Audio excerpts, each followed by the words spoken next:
আমরা নেতাদের তেল মারা বর্জন করতে হবে।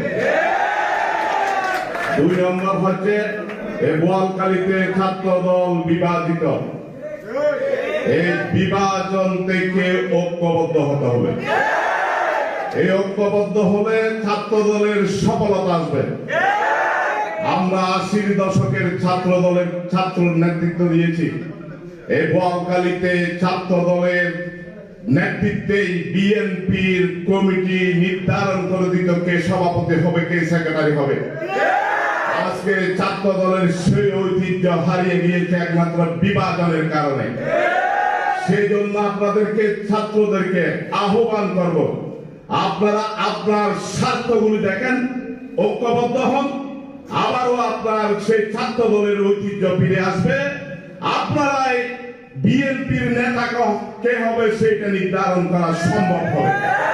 সেই জন্য আজকের এই কর্মশালা একমাত্র সফলতা আসবে 12 তারিখের নির্বাচনে যদি আমরা বিপুল ভোটে জয়ী হতে পারি, সেইটা সফলতা হবে। আজকে ছাত্র দলের নেতাদেরকে আরো একটি কথা বলবো, আপনারা প্রোটেস্টেশন করেন, কাজের কাজ করেন না, এইগুলি পরিহার করতে হবে।